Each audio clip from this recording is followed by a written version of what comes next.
Absolutely. Over the weekend, it came to my producer's knowledge that there was a radio interview out there, allegedly with a friend of the officer, Darren Wilson. Apparently, she spoke to Darren Wilson before all of this became the big deal that it is, and he gave her his account. She went on to a local radio station and gave her account of exactly what he told her, again, allegedly. And here's what it says. It says, a source with detailed knowledge of the investigation, this is what we have learned, into the Ferguson, Missouri shooting of Michael Brown, says that the account of a caller to St. Louis radio station KTFK matches the account of Officer Darren Wilson as to what happened at the time of the shooting, Brooke.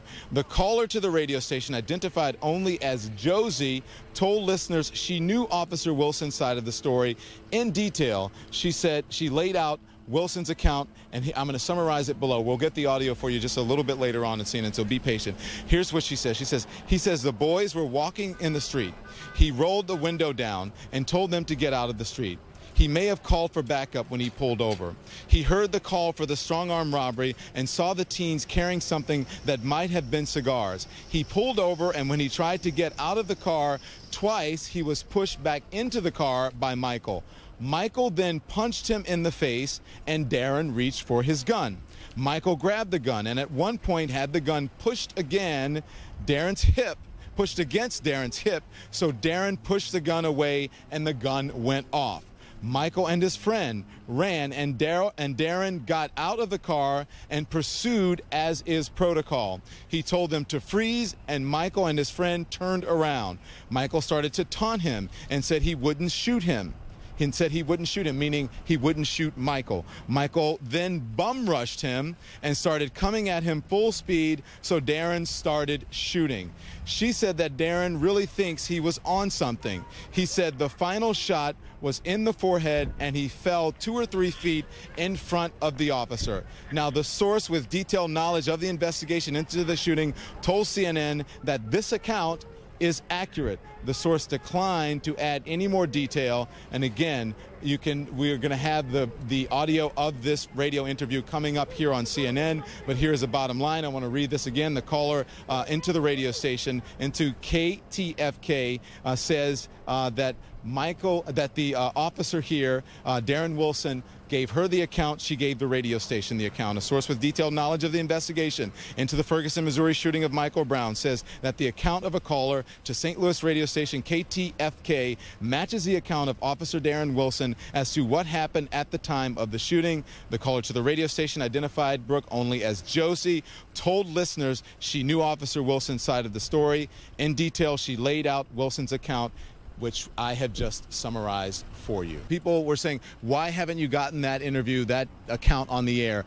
The reason is because this is second removed. The witnesses that we have been getting on the air, for the ones that have been corroborating what the witnesses have been saying about Michael Brown, those have been first-hand accounts of people where we can ask them in their own opinion. This is a second-hand account. This is a witness removed, right? So we're not getting it from the officer. She is saying that the officer, who is a friend of hers, told her this account, and then she went on to another program and gave that account. And then once we got corroboration from sources and from individuals that were with close knowledge to the investigation, saying that is the account that we have gotten, sources that we think are credible enough to put it on the air.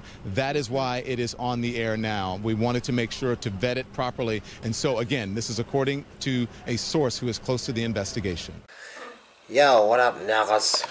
It's your boy Philko here, making a nighttime video based on the video you just saw. Now, like most of you know, I'm here in Budapest, Hungary, and this morning I was having breakfast here in the hotel. And do you know what was on television? Ferguson, live.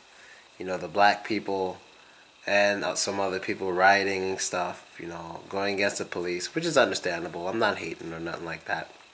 But that's what was on TV all the way out here in Hungary.